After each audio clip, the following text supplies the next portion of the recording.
ტრიბუნასთან ვთხოვთ მის აღმატებულებას საქართველოს პრეზიდენტს ბატონ მიხეილ ყაველაშვილს სურს კანონიერებისა და მართლწესრიგის განმტკიცებაში შეტანილი განსაკუთრებული წვლილისთვის ღირსების ორდენით დაგაჯილდოვოთ.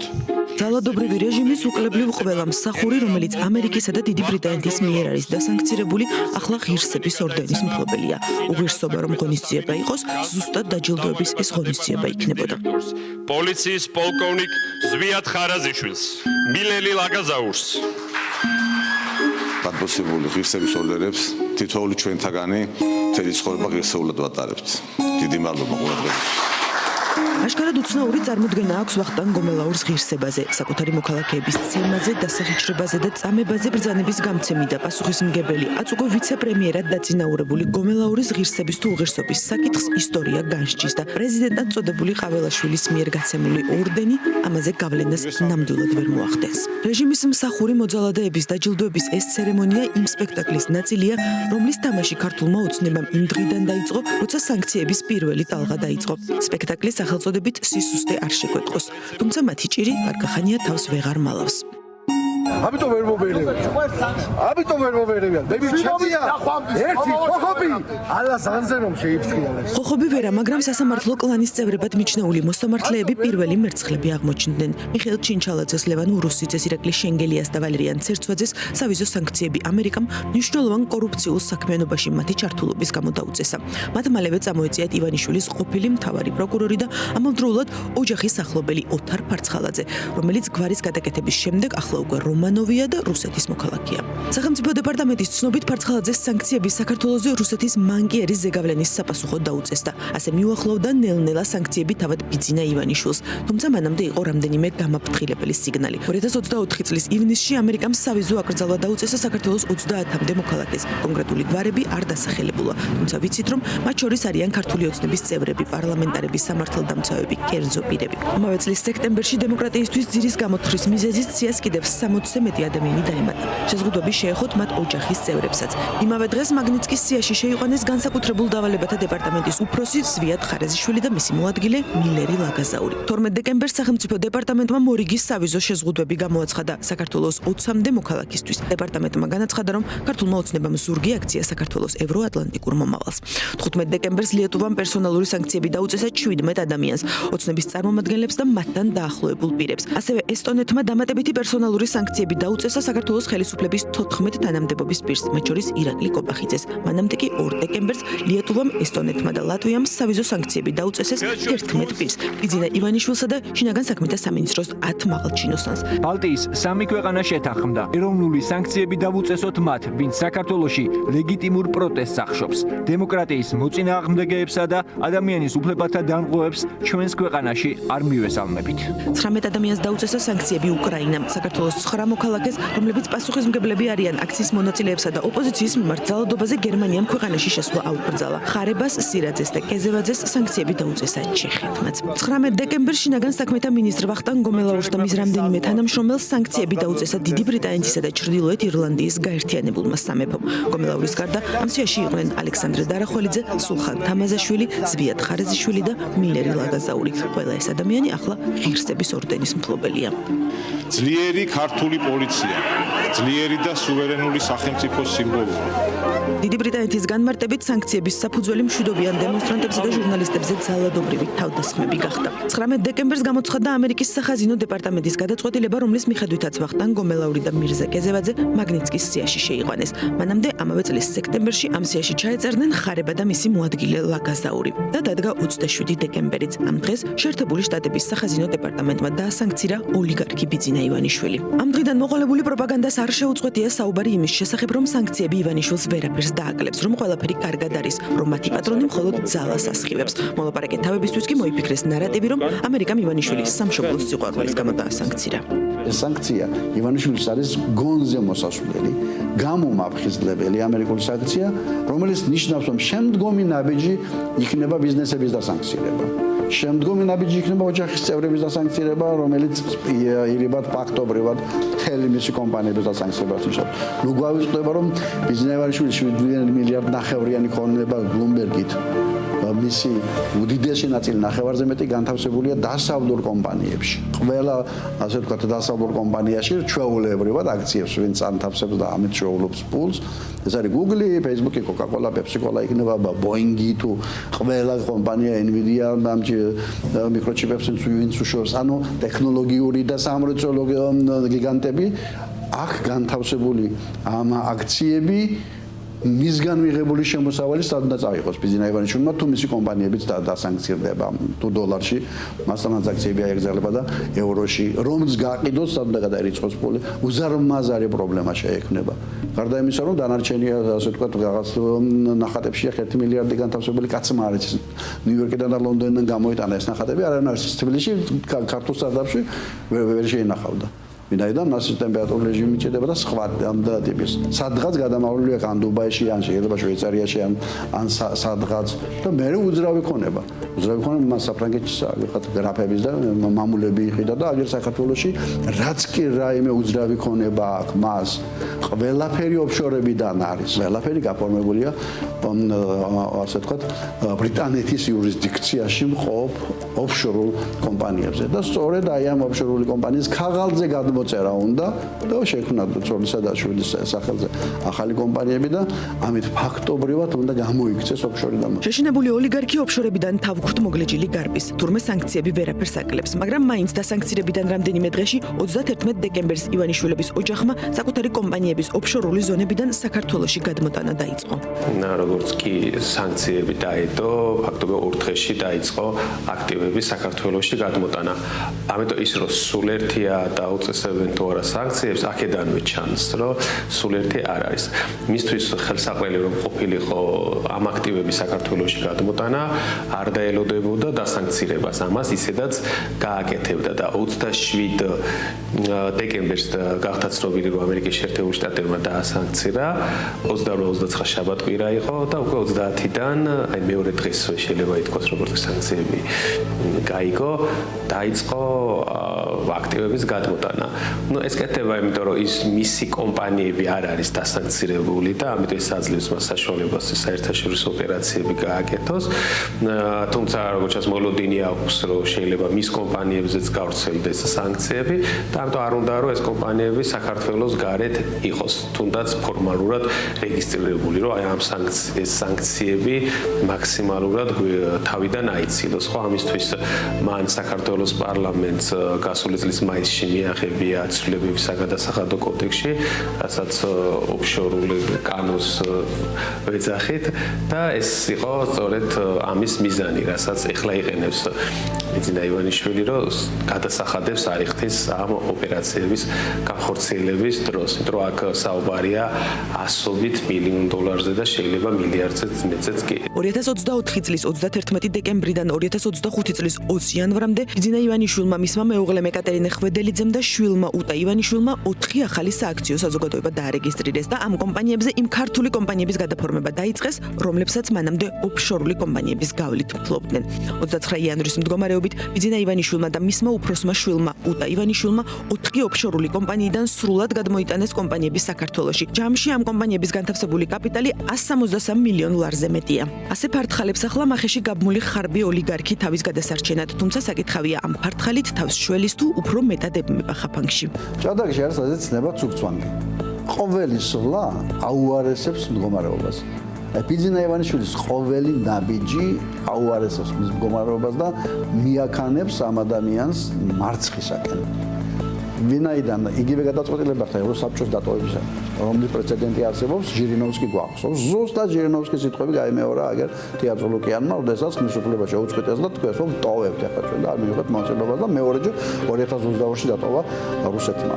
აი ასეთი გადაწყვეტილება, რომელიც ივანიშვილმა ჩაადენინა საქართველოს დელეგაციას, რაში უნდა დაეხმაროს, პირიქით უფრო ამწვევებს ვითარებას, რეალური სანქციებისკენ მიაქანებს. ამიტომ არ დაასანქცირეს ის სრულად, რა თქვა, არ დაასანქცირეს მისი კომპანიები, ოჯახის წევრები, რომ ეს ბერკეტი დაიტოვა ამერიკის შეერთებულ შტატებმა და ამით უთხრა, რომ შენ თუ გააგრძელებ ანტიდემოკრატიულ პოლიტიკას და რუსულ პოლიტიკას, მერე ეს სანქციები დამძიმდება. და ეხლა ამ რაღაც ბოლოდინის რეჟიმში ვარ, თუმცა ერთი თვე გავიდა უკვე აქედან და მან გააგრძელა ანტიდემოკრატიული პოლიტიკა. პროცესების საიდმიდის ოლიგარქი ზუსტად ხვდება, როგორც ჩანს და ჩვენზე უკეთ იცის ამ პროცესების გარდაუვალობა. ამიტომ დროს არ კარგავს, რომ საკუთარი აქტივები უსაფრთხოდ დააბინაოს. თუმცა მეორე საკითხია, რამდენად შესაძლებელია ეს, რაც უნდა კანონები მოირგოს და რაც უნდა ეცადოს, რომ საქართველო საკუთარ ოფშორად აქციოს. ამერიკელი იურისტი ტედ ჯონასი BMG-სთან ინტერვიუში ივანიშვილის მიდგომებს საინტერესოდ ახასიათებს. ბიძინა ივანიშვილი ძალიან გამჭრიახი პიროვნებაა. მას კარგად გამოსდის დათვლა და გათვლა, მაგრამ არ არის დახვეწილი პიროვნება. არ ესმის საერთაშორისო ურთიერთობები, არ ესმის საერთაშორისო ბანკინგი, არ ესმის საერთაშორისო სამართალი და მისი მუშაობის პრინციპი. შეიძლება ფიქრობდეს, რომ როგორც თავის ბიძაშვილზე გადააფორმებდა სახლს, მაგალითად ჭორვილაში და ამით არიდებდა საქართველოში სასამართლოს პასუხისგებლობას, ისევე შეძლებს ამას შვეიცარიაშიც. არა ვერ შეძლებს. რაც მუშაობს ჭორვილაში, არ არის აუცილებელი მუშაობდეს შვეიცარიაშიც. ჭორვილაში და შვეიცარიაში რომ იგივე კანონები არ მუშაობს, ივანიშვილმა ეს საკუთარ თავზე უკვე გამოსცადა და სულ რომ მართლაც ვერაფერი დაეკლო ამერიკულ სანქციებს. მისთვის მარტო ის რა დღის რომ კრედიტ სუისისთვის მოგებული დავის შემდეგ საკუთარ ფულს ასეულობით $1,000,000 უკან სწორედ ამ სანქციების გამო ვერ იბრუნებს. ისეთი პირი უჩანს ვერც დაიბრუნებს. აღსანიშნავია კიდევ ერთი ფაქტი, რომელიც ბიძინა ივანიშვილის ადვოკატის მიერ გავრცელებული განცხადებიდან გაირკვა. კონკრეტულად ის, რომ ამერიკის შეერთებული შტატების მიერ პირადად ბიძინა ივანიშვილზე დაწესებული სანქცია რეალურად მის ოჯახის წევრებსაც შეეხო. შვეიცარიულმა ბანკმა იულიუს ბეარმა ივანიშვილების ოჯახს ანგარიშები გაუყინა, რის გამოც ის ჩივილს აპირებს. უნდა გვახსოვდეს, რომ ამ სანქციის გავლენა ცდება მხოლოდ ამერიკის შეერთებულ შტატებს და ბლოკავს საერთაშორისო ტრანზაქციებსაც სანქცირებულ პიროვნებასთან. ამას პირდაპირ არ აკეთებს, უბრალოდ აფრთხილებს, მაგალითად Credit Suisse, თუ გადაუხდი ამ ფულს, სხვათა შორის ფულს, რომელიც უნდა გადაიხადონ, რადგან ვალში არიან. იმიტომ რომ ბიძინა ივანიშვილმა მოიგო ეს საქმე. დიახ, მოიგო. რამდენადაც არ უნდა მინდოდეს ამის აღიარება, Credit Suisse-მა მას ფული მოპარა. უფრო სწორად Credit Suisse-ის თანამშრომელმა მოპარა მას ფული.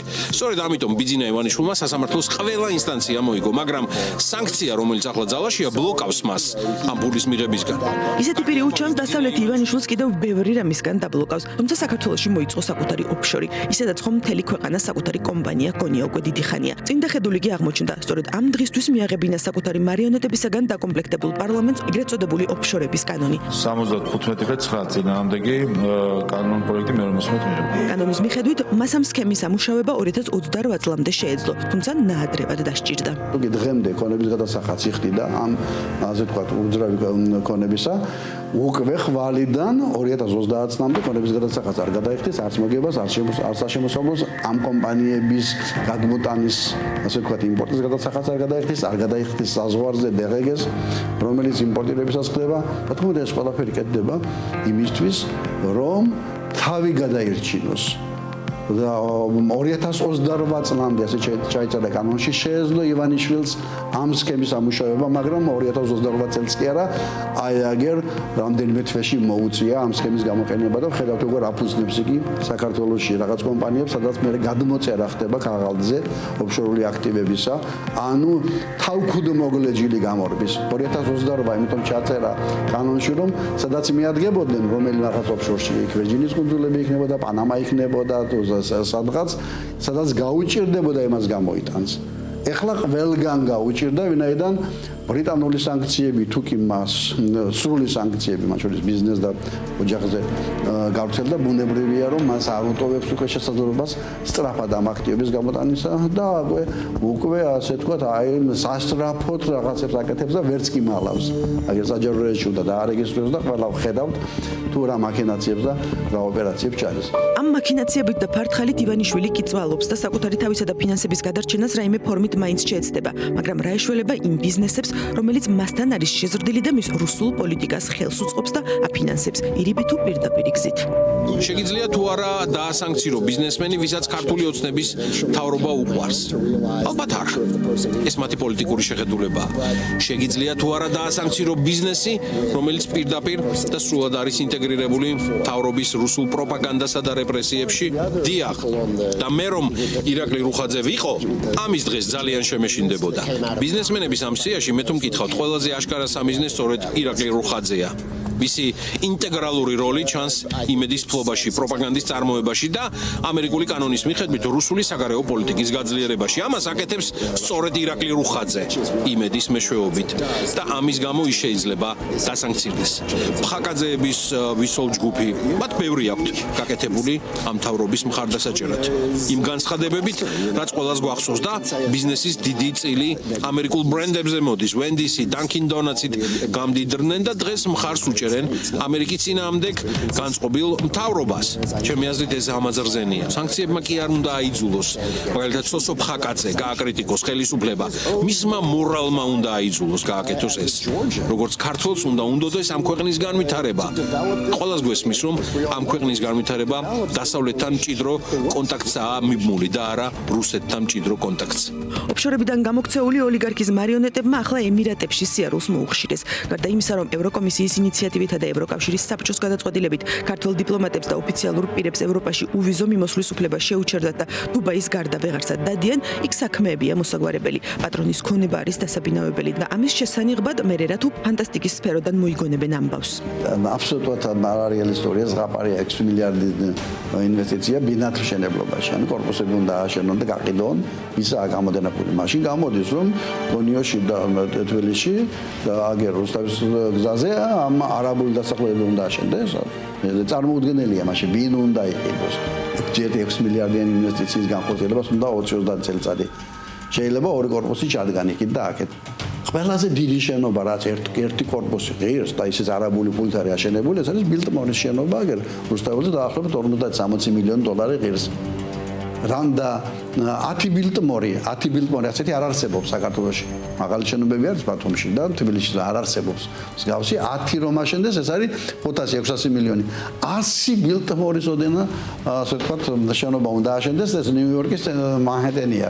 წარმოუდგენელია. თანაც ეს ფონდი, რომელიც ძალიან დიდი ფონდია, უზარმაზარი 36 მილიარდია და 36 მილიარდიდან 6 მილიარდ საქართველოში ჩადებს და რაღაც ნახატი ასე ვთქვათ დადეს, რომ აი ეს იქნება შესაძლებელია რაღაც სახლები ააშენონ, აგერ ასეთ სახლები ბევრი შენდება თბილისის გარეუბანში, წავკეთში და სხვაგან, მაგრამ 6 მილიარდი და თუნდაც 1 მილიარდი ეს არის აბსოლუტურად რეალობას მოწყვეტილი.